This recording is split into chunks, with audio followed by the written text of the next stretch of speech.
What time is it in the UK? It is 4 p.m. Oh, perfect. I love it. Okay, excellent. So I believe we are live right now. Hi, everybody. I hope everyone's Thursday is off to a great start. It's the Thursday just before Memorial Day here in the United States, which means that we've got a long weekend upon us, which is a great time to learn a new jewelry making technique and introduce all of you to the amazing wire jewelry designer from the UK, Jem Hawkes. Jem Hawkes, it's great to have you here. Hey, and thank you so much for allowing me to join you today. We actually also have a bank holiday here too in the UK. It's late May bank holiday for no reason other than why not? Well, that is awesome. Can't be mad about having an extra day off of work and some extra time to ourselves. Am I right? Oh, yes. It's Definitely time to get beading. definitely time to get beading, especially with, the summertime is coming here. It's upon us. There's fresh ideas in the air. And the one thing that I've just been so excited to learn about, Jem, I've seen you work with Beadle on Wire. I've seen you on Facebook. Then we finally got to meet with each other. And it was just for me, it was like fireworks. Uh-huh. Such energy. Yeah, you do. You have such a wonderful energy about you. And I'm telling you all, guys, gals watching, Jem is so talented and just fierce with the way that you make wire work. Yes, take it all in. Tell us a little bit about yourself, Jem. Give us a little bit of an introduction. How'd you fall in love with wire? Who is Jem Hawkes? So I live slap bang in the middle of England, which is very far away from the ocean, but it's a nice sunny day today, so that's happy times. I'm 46. I've been making jewelry for around about 10 years, and I started off just putting beads onto charm carriers. And after about 6 months of this, I wanted a bit more control. So I started buying in my own components. And after about 3 years of trying different media, I found wire. So in 2014, I decided that I was going to learn, and that's it. I fell in love. You can virtually make anything with the medium of wire. It's brilliant. I love it. Absolutely love it. That is wonderful. And wire is so cool because you can really make it your own, you can take a bead that you like or a pendant or some sort of focal and just completely transform it. You absolutely can. And one of the things I love to see is with the people that I teach on YouTube. I teach in various classes in person and other places around the internet. I love to see how people can have the exact same materials and produce completely different outputs. And you can see somebody's style right from the very beginning. And I love that. It is such a personal experience. I could not agree more. So today, so Jem and I started talking a few weeks ago, and I knew that we had the save the date bead collection that was launching yesterday. And I said to Jem, is it cool if I send you some bridal items? And your response was you were so interested in it. And that made me feel really, really good about producing this new collection, especially for a new designer. Absolutely stunning collection. Everything that came through, I couldn't wait to open. I couldn't wait to get my hands in it and just, it's so lovely. I love making jewelry for brides, and it's not ever just a simple necklace. There's a whole raft of things that you can create for the whole bridal party. For the guys too, you can do the cufflinks, you can involve everybody somehow, give somebody something to take away from the day. And when you have a massive collection of beads, you can make things for your tables too. And then literally everybody has something to remember your day by. I love that. And it's really nice because it's, a wedding, it's so much planning and then it's gone in a blip, Yes. So to be able to put so much heart and so much good vibration into that moment in time, that feels special. It really does. And when you get a commission from somebody that you don't personally know, they're inviting you into that day. You may never meet them. I mean, I've made for brides who got married in New Zealand, and she's become a really good friend of mine now. And just to think that your work is helping somebody really enjoy their personal day, their special day, and something to remember that moment for forever. That's really, really special. I like, Oh, you'll cry in a minute. oh, I really love that, Jem. Thank you. That's just like, you know, it really, Jesse James Beads, our motto is all heart. We live and we work and we breathe all heart. That's correct.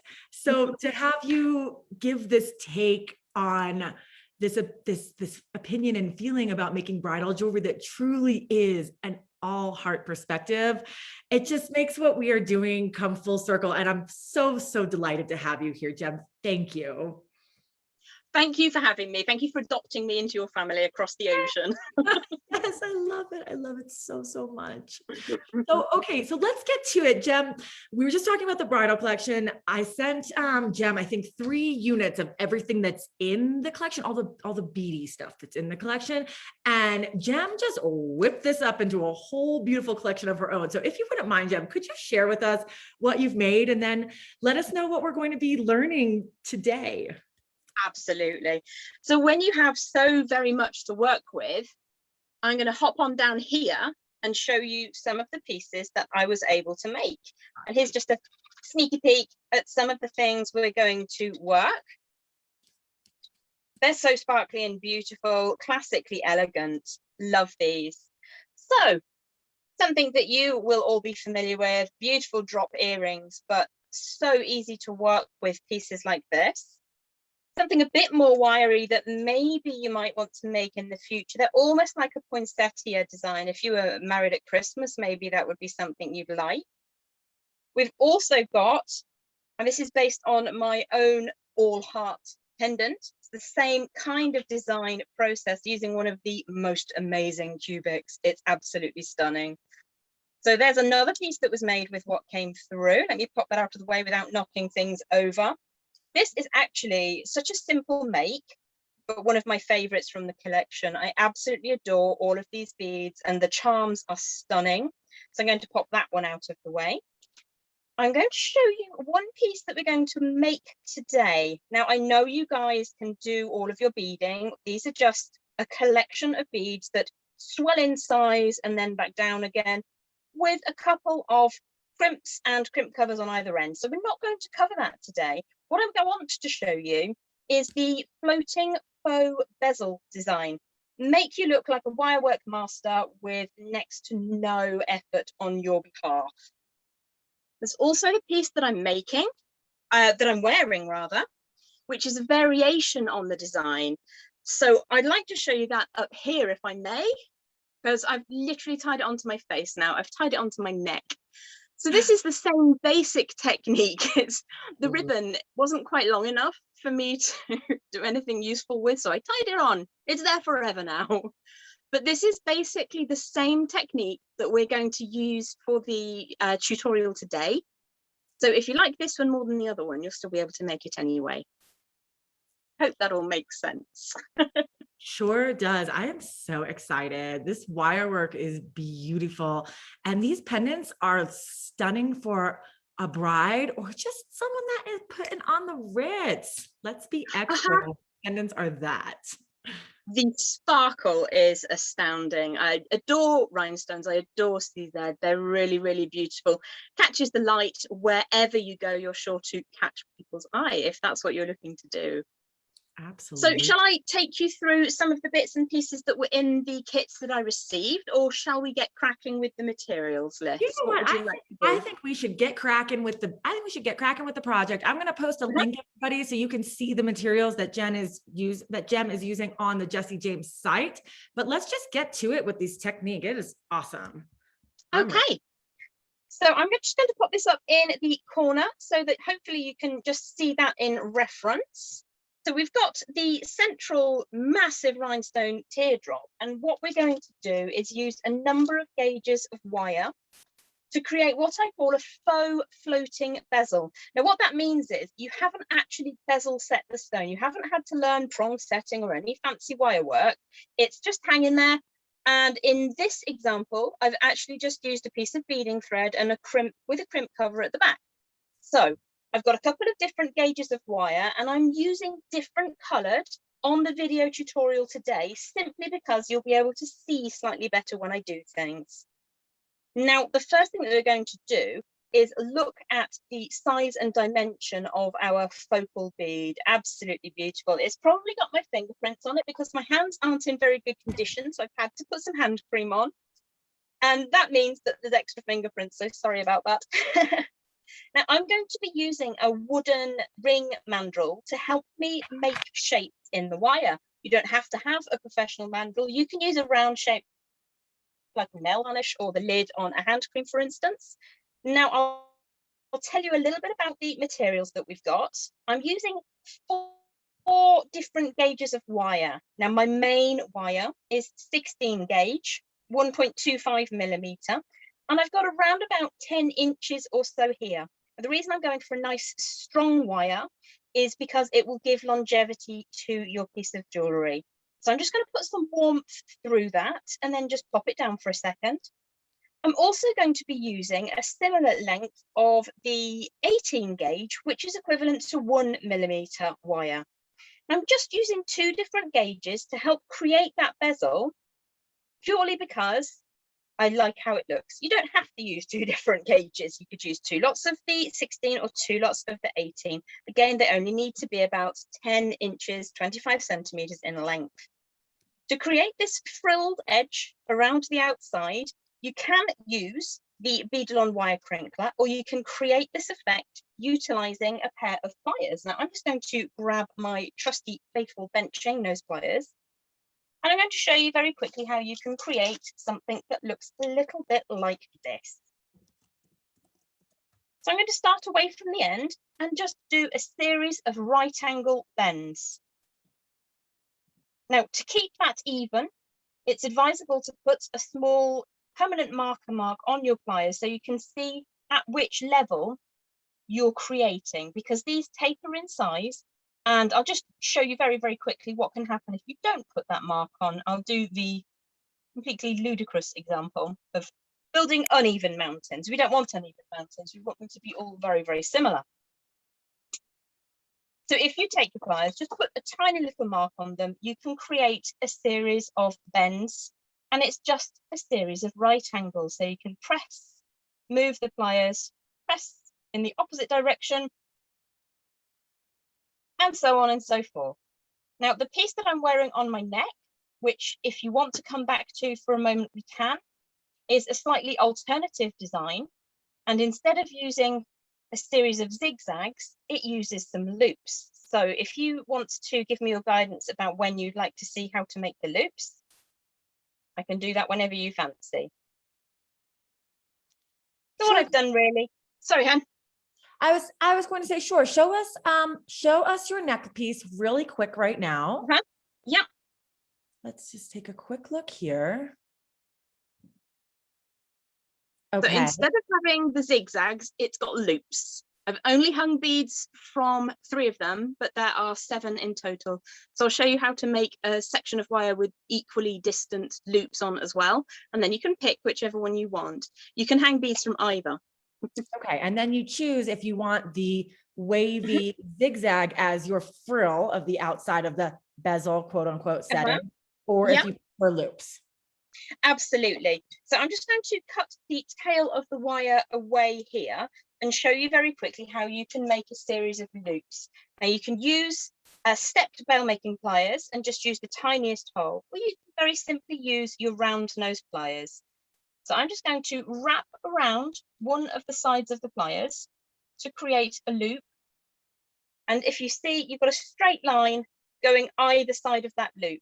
And it's just a case of repeating that. Again, you can put a tiny mark with some permanent marker onto your pliers and then just draw that around. You will need a good sort of 8 inches or so of the wire, and this is in the 0.8 mil, which translates to 20 gauge wire.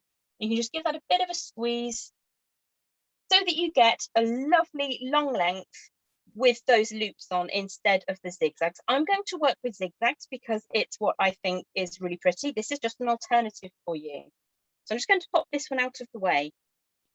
Now, you would think that assembling this in a straight line and then bending it around would be the way to go. Well, I tried a couple of different ways, when I was practicing this and working out what design I wanted to show you, and it really is better to get that curvature in first. So I'm going to have a look at my mandrel and see really whereabouts size-wise it's going to fit. And I want the widest point on the curvature.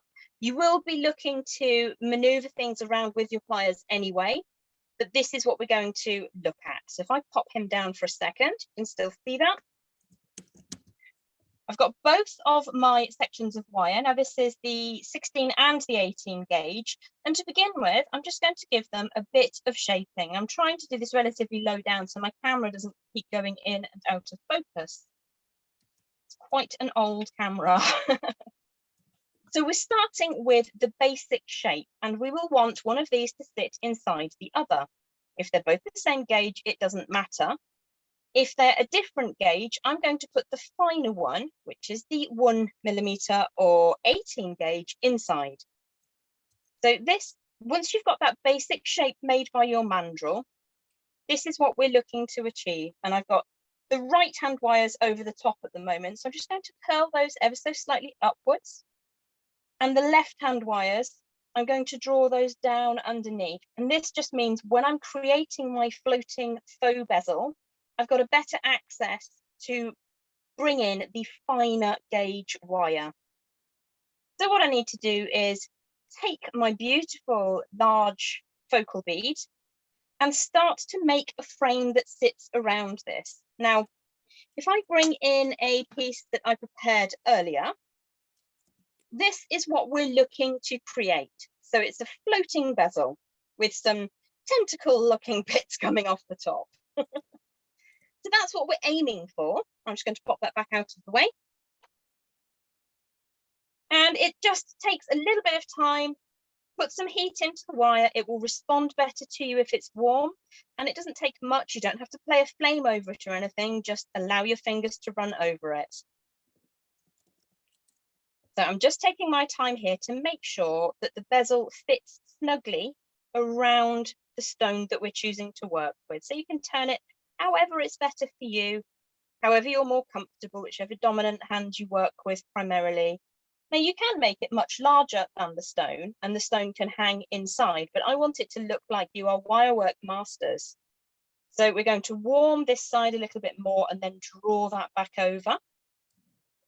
And there is no shame in how long this takes. There really isn't. Sometimes you can spend more time doing this bit, making sure that this bit is correct, than actually weaving the whole thing together later. This is the key upon which the effect really balances out on. So I'm quite happy with how that's looking for the time being. So again, one side is coming up and the other side is going down, and that's just for ease of access later. The next thing we want to do is introduce either the loopy section we've created or the zigzag section. So again, I have a little example here of one that I created earlier. This was done with pliers and not with the wire crinkler machine tool. And what we're looking to do is tie all of these pieces together with the zigzag on the outside. Now it's getting tangled, and it will do that. So if you take the right-hand side and bring that up, take the left-hand side and bring that down, hopefully you'll be able to mesh those into place and you can see how they are going to look when we get there. So it's just a case of getting those to line up initially, making sure you're happy with the shape.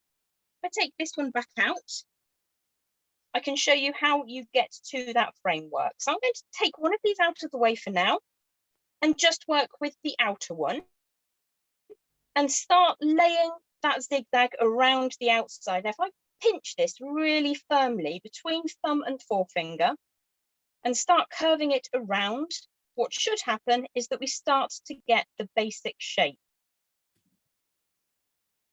Again, it will take time to get this to fit exactly how you want to. An alternative to this is to start in the middle of your section. It's always advisable to have slightly more than you need, and then very, very gently start to create that shape. Remembering that it will be slightly larger than your sections of wire that you're working with. So that looks like it will be a reasonably good fit.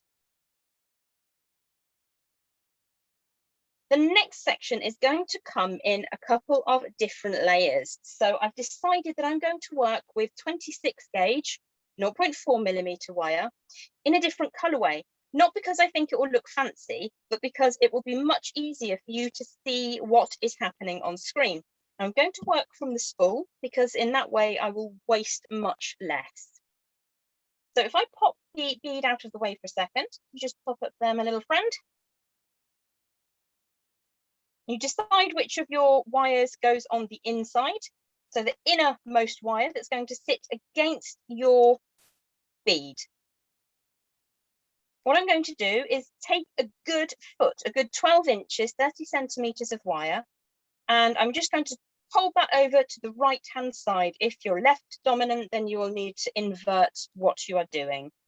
What I'm going to do to begin with is wrap 3 times around just my heavier gauge, or the inner gauge if you're using the same size of wire. So I'm going to take that all the way around. So that's once and twice and 3 times. And with your wire work, to keep it neat, every time you've created a little coil on the frame, we're going to squish that up together. I realise that's probably not a word. Once that has sat in position nicely, and you'll see that I'm starting down here at around about the 6 o'clock position, what I want to do now is bring in my second rounded wire. And I can see that this has gone slightly out of shape. So I'm just going to take a second, because once you've started weaving, it's much harder to try and bring that back into true.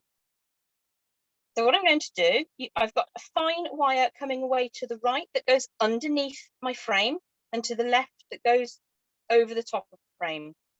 So I'm going to bring that second wire into position so that it sits up against the frame that we've just created. So this is like level 2. I've wrapped 3 times around just the inner framework.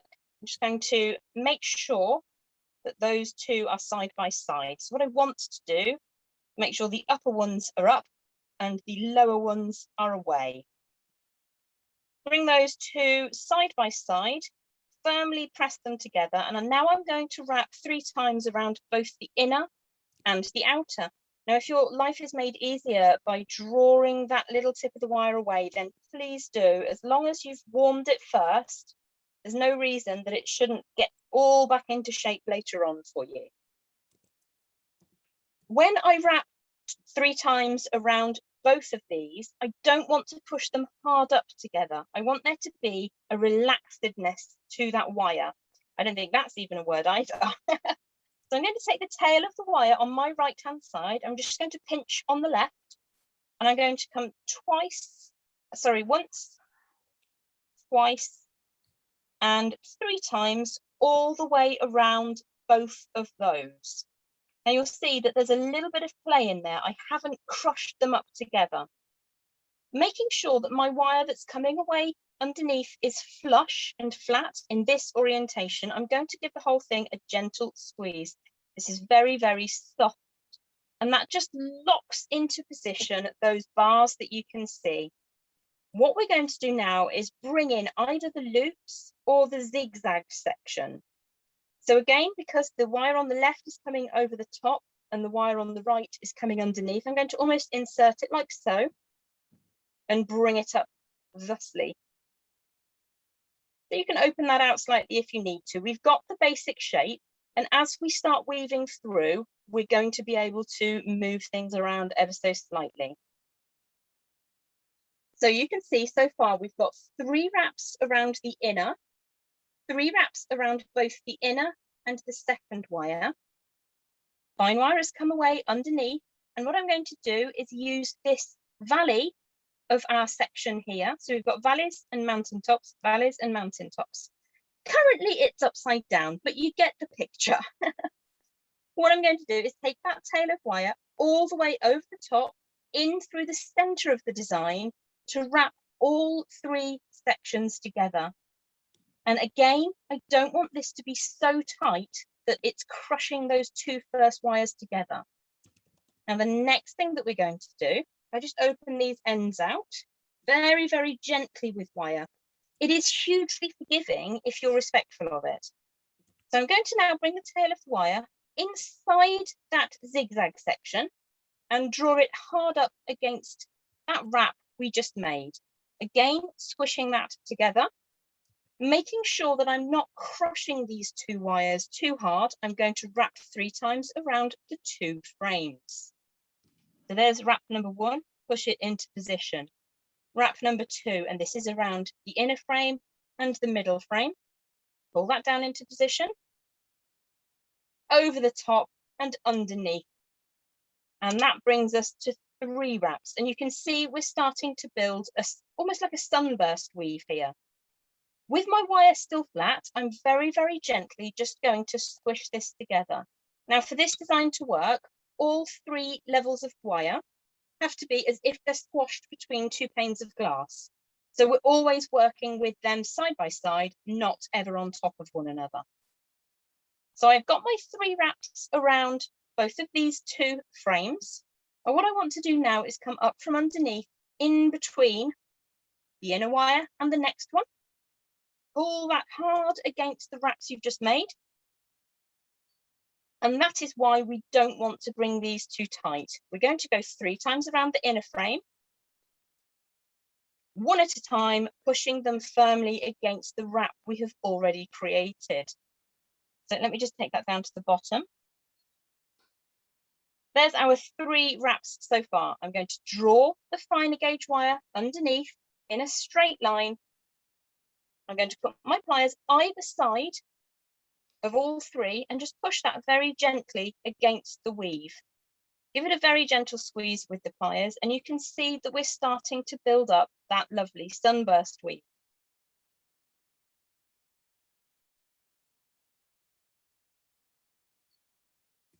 So the next section truly is all about repetition. It's just repeat, repeat, repeat until we have come all the way around to the top. So would you like me to do another couple of those weaves, or would you like me to do all of them for you so that you can see how long it can take once you get into your rhythm? Or do you think that that will make for a slightly dull tutorial? What would you like me to do, darling? I would love to see this one more time, maybe twice. One more time. And then Absolutely. after you wrap the first wire and the second wire and then the mountaintop wire, can you just bring the wire piece up to the camera so we can see the layers of wrapping? Absolutely. So I'll do one more, show you a close-up. Hopefully the camera will focus. And then I'll do another one after that in the opposite direction so you can see how it works exactly the same. Perfect. So I'll pop back down here for a second, bring the tools out of the way, otherwise they will go on the floor. So we're currently at 3 wraps around the inner wire. So that means it's time to do 3 wraps around the inner and the second wire. Pull that up nice and tight against our weave, pinch really firmly, and then take that all the way around. So you can see what I've done is I've encircled these 2 wires and I'm drawing the wire from underneath. This means you get a slightly loose weave, so you will need to just draw that quite firmly through, all the while you're not crushing those 2 together. So a second time, you can draw it underneath and then bring it back up through, which gives you a slightly neater weave. So you've got options.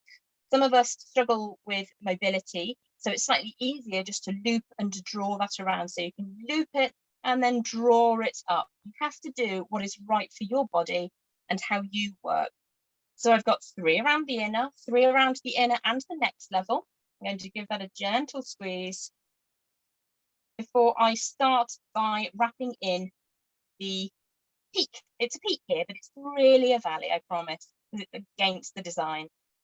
So we're going to wrap once around all 3 of those, making sure, I show you there, that's starting to draw over the surface of the design. So we need to bring that back out so that all 3 are side by side.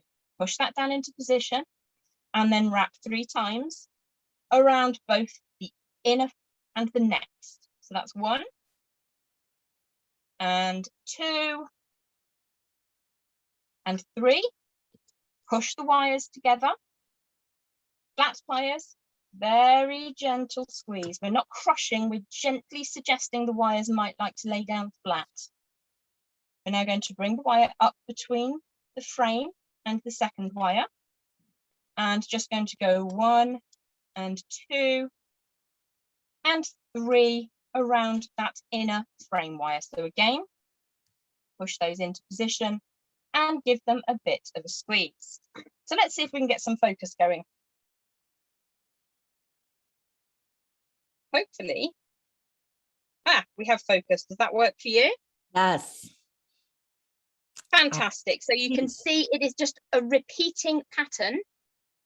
3 around the central wire, 3 around the central and the next wire, and then just a single wrap around the zigzag or the looped section, dependent on which you're preferring to use. Now, if I drop this back down to the desk,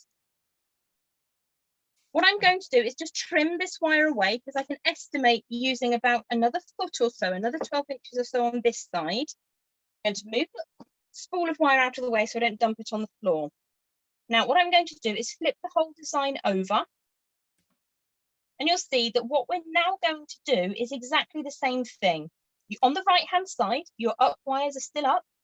It's a beautiful fact of symmetry. It just works so beautifully. So we've got 3 wraps around the central framework. So we now have to do 3 wraps around the central one. Actually, no, we've only got 2. Quick, fix it.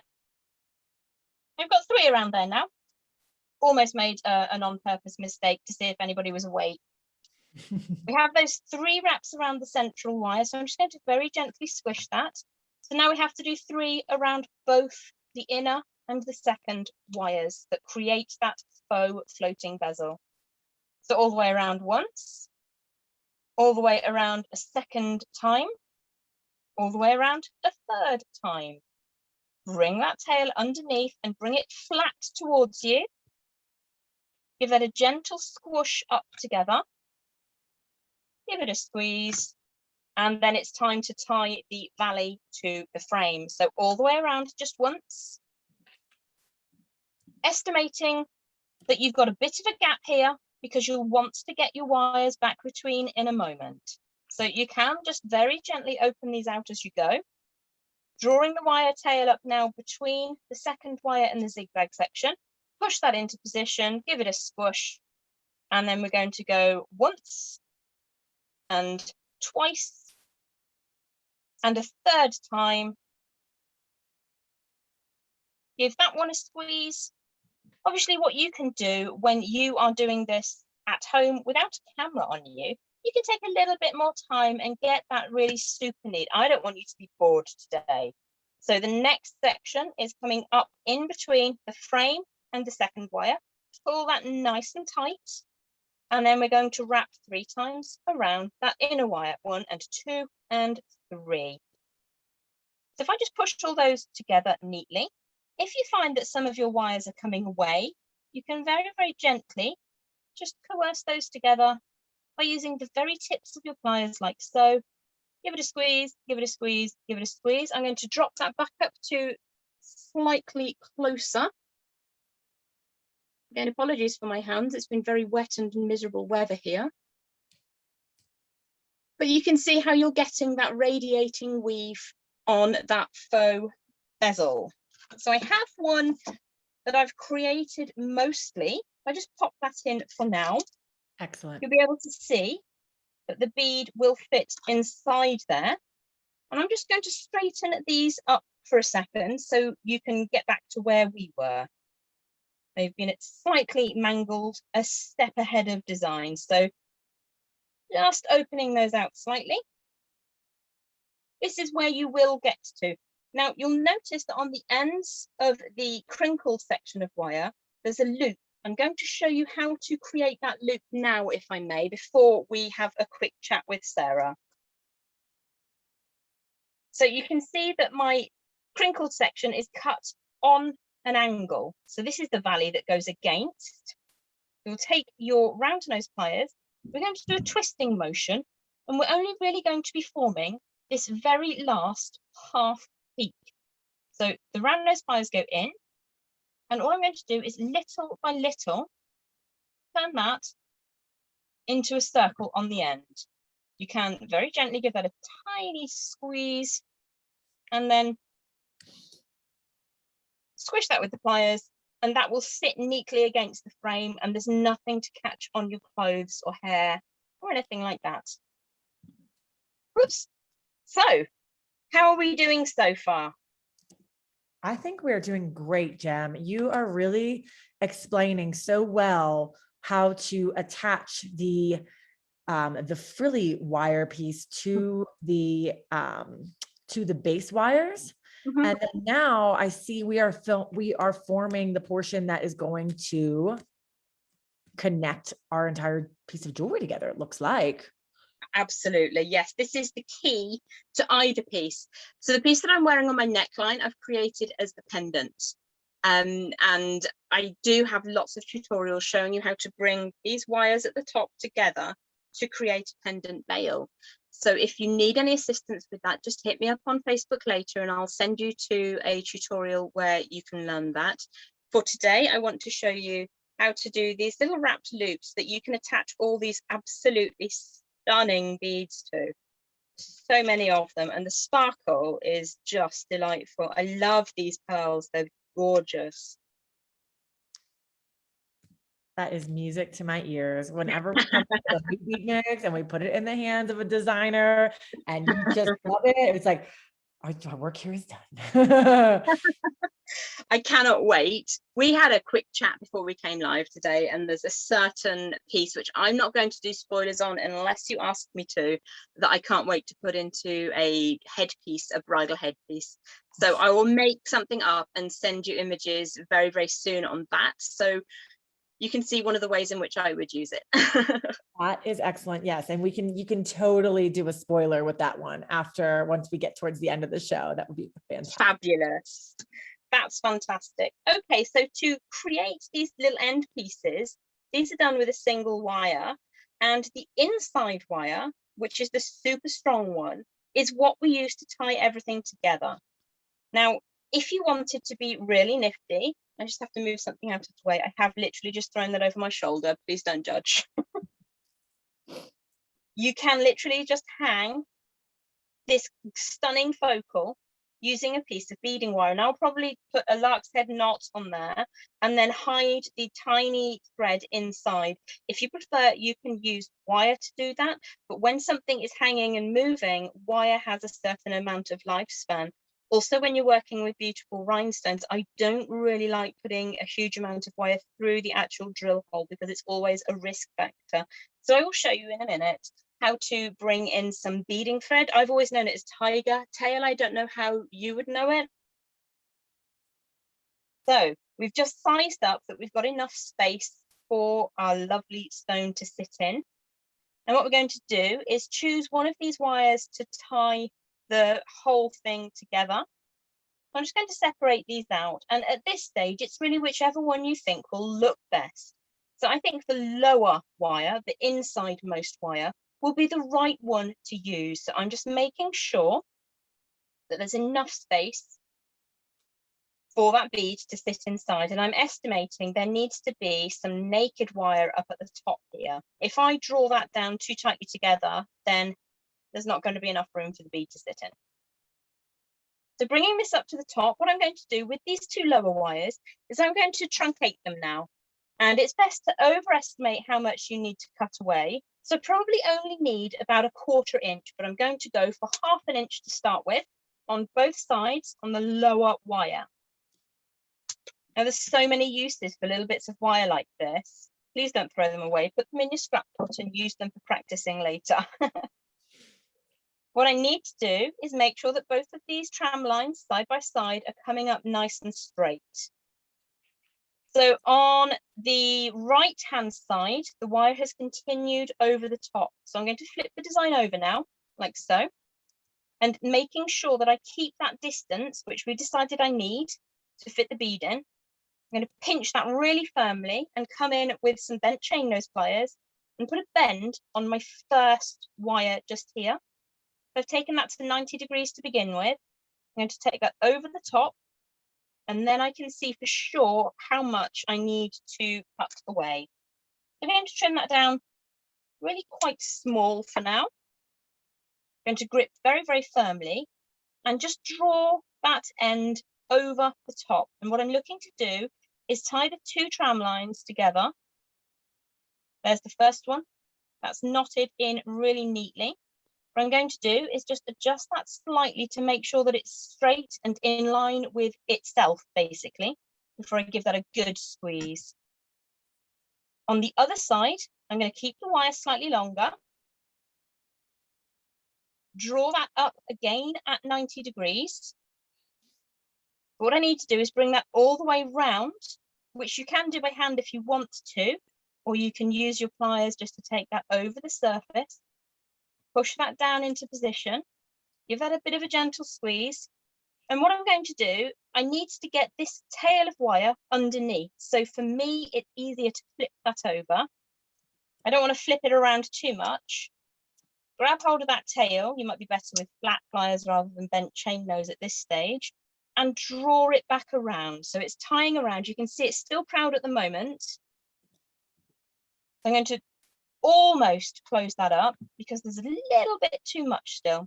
So I'm going to trim that away. Now, when you're cutting wire in wire work, measure twice, cut once, because I think many wire workers, I would hazard a guess that 95% of wire workers have trimmed something they shouldn't. It's very easy to trim the wrong bit. So look twice or even 3 times before you make that cut, and then give that a squeeze. So I'm really happy with how that's looking for now. And the moment of truth is, does the rhinestone bead still fit? Hallelujah, it absolutely does. Now, if you want to make any modifications to that shape, you do have a little bit of flexibility because we warmed that wire first. That for me fits really nicely, and I'm absolutely delighted with that. So it is in fact better for the design if you put your bead into position at this stage. But what I'm going to do is show you how I would put the bead into position, but not actually put it in, because it will be easier for you to see these sections.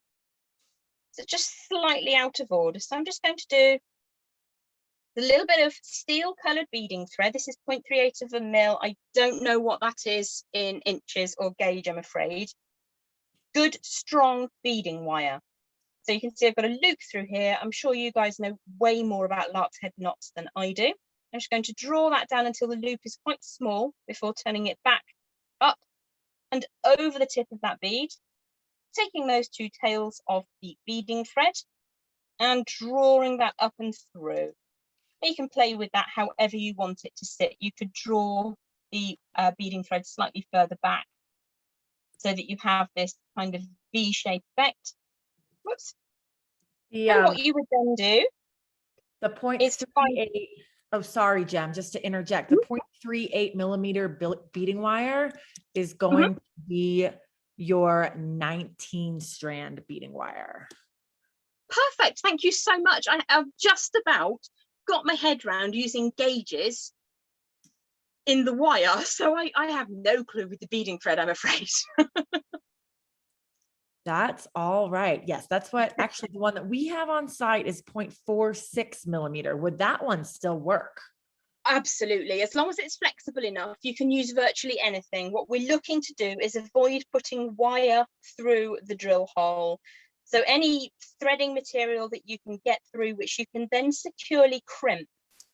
So what I would do is take both of those tails. You see, we've got a little diamond shape in the center there. So if you take both of those tails, and this is where the fact I can't see becomes apparent, put both of those through the little hill, draw it through from the back. That's why I've used so much, because it's easier. Draw that through to the back, and then you can find a place so that you can crimp that together. Now, I think what I did before was to take one side and one the other, and then draw them through on a crimp. Now, I had a crimp earlier. Here we go. Just a little silver-plated tube crimp. I actually prefer tube crimps rather than round crimps for this project because they can sit super flat. Totally. So what I will do, just trim away those ends. Put the crimp over both of those ends. Everybody hold their breath because I really can't see. One at a time is best, right? There we go. So that's gone all the way through now. And you can very simply crimp that on the back and then pop a little crimp cover over the top. I'll show you in here. I hid the crimp underneath this little coil, and I'll show you how to bring a coil into the design in a little while. So I'm going to remove this because I want you to be able to see clearly. You would still be able to get in there and add it afterwards, but in terms of easiness of adding, it's slightly easier to do it at this stage. Now, to create these two almost collarbone effects, very, very simple. It's a wrapped loop in wire. So if I just pop that back up to the corner for a second, push the detritus out of the way. What I want to have is an equal distance between the bend. So I'm going to grab my really old and frankly quite ugly flat pliers. I've had these since the dawn of time, but they're useful because they're the same dimension all the way up. I'm going to do two right angles, one coming all the way back down on the right. Push the pliers in. You could just measure it, of course. Push the pliers in and do the same on the left. So I mangled that slightly, so I'm just going to give that an extra squeeze. Now, if you do have the stepped bail makers, they are absolutely fabulous. If you don't, you can use round nose pliers. You can really use any round form. It depends how large you want these holes to be. If you're putting something like ribbon through, because some of these have got very large hole beads, I would 100% thread that on ribbon, put giant knots in between, and that would be amazing. Some people prefer not to have metal on the neckline, around the back at least. So if you were to put a couple of these either side and then utilize ribbon instead, that would be magical, absolutely magical. So I'm going to do two little circle loops and wrap them. And then later on, you can put on whatever order and number of beads you particularly want for the collarbone section. So to create a wrapped loop, if you're new to wire, we use these all the time. There isn't a day that goes by when I don't. So to create the wrapped loop, I'm going to roll the pliers until I get half a circle, like so. Is that in focus okay? Lovely. Let's see. Yes, I was watching the video on Facebook, which is just a few minutes delayed.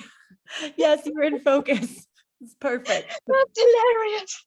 So I've got the tail, which I'm going to take all the way around. So I've created half of the circle with the bail makers, and then I'm going to do the second half of the circle by moving the wire around the bail makers. It's a two-step routine, but it gives you a centralized, beautiful circular shape.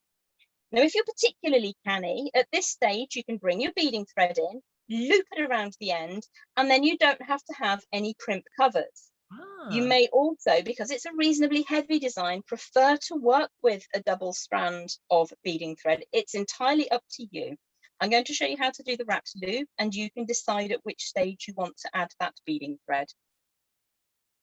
So when I'm taking a hold of that circular form, this round shape we've just created, I'm never pressing down anywhere where wire crosses. I'm only supporting the loop itself. I'm going to take the tail all the way around. Now this is the heavier gauge wire, so it takes a little bit of oomph. We've work hardened it slightly by bringing it in and out a couple of times now.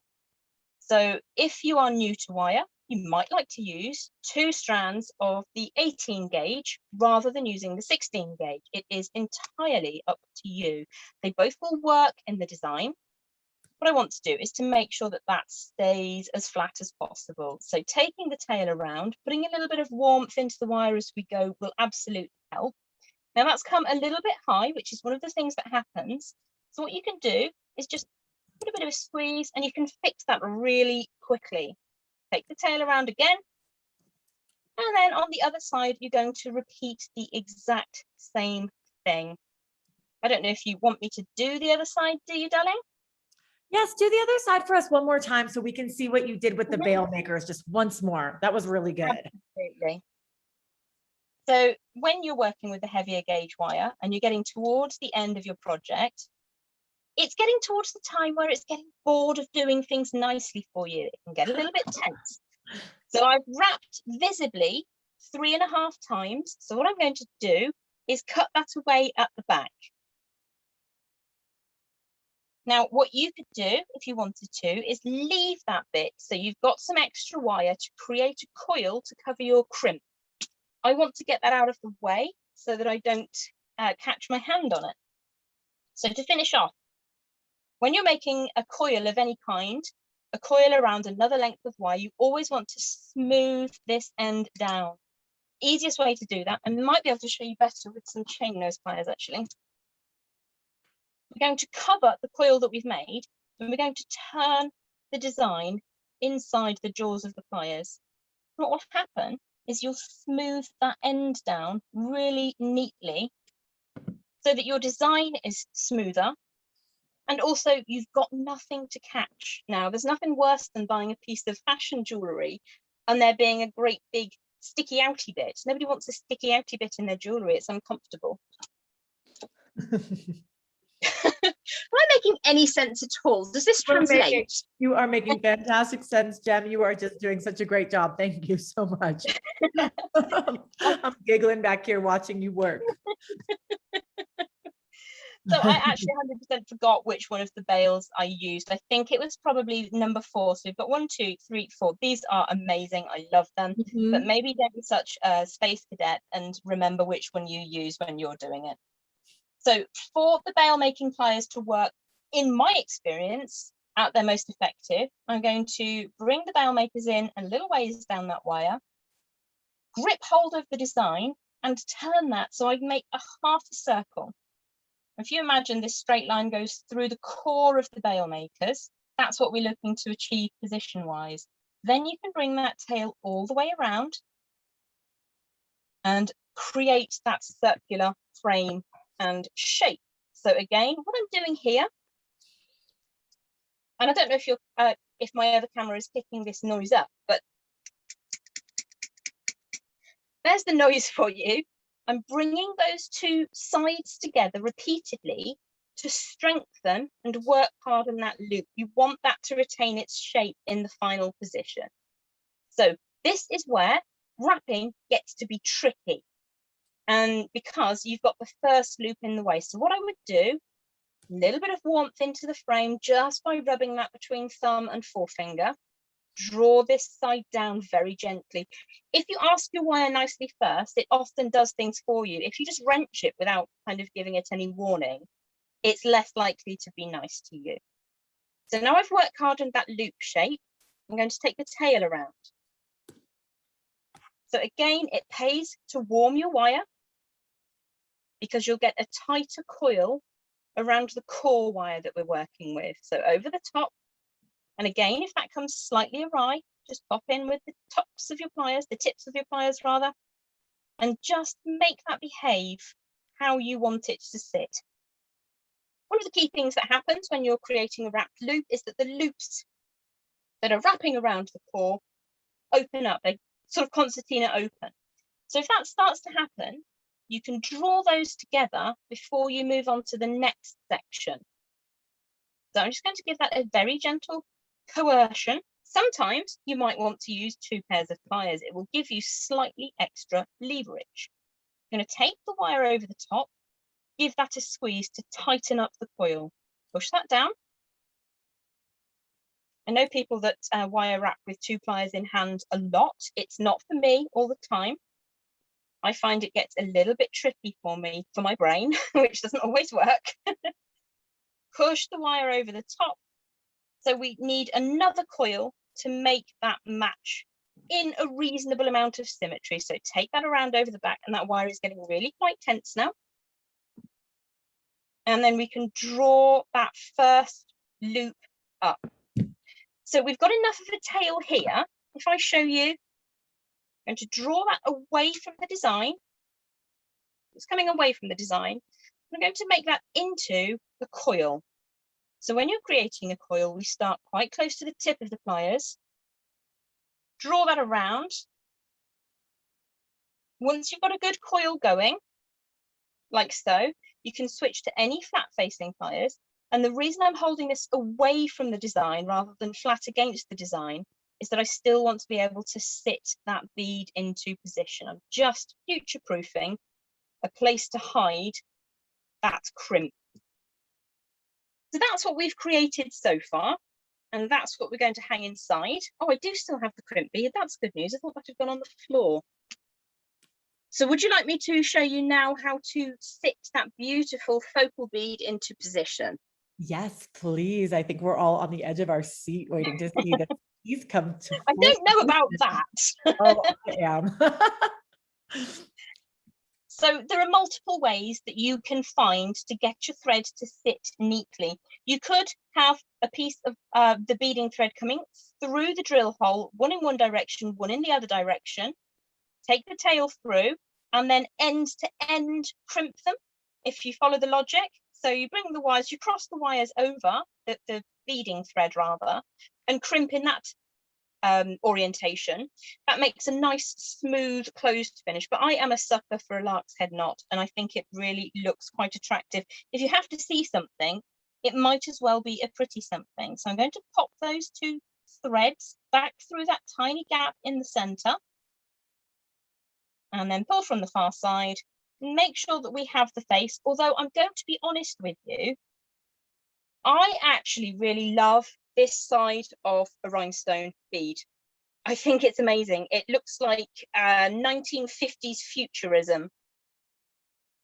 So I'm going to pull that quite firmly through, make sure that I'm happy with how that's sitting before I flip that over and bring that crimp bead back into position. So here we go again with me and a crimp bead. It's always good fun. Don't ever send me tiny, tiny seed beads, please. I will cry.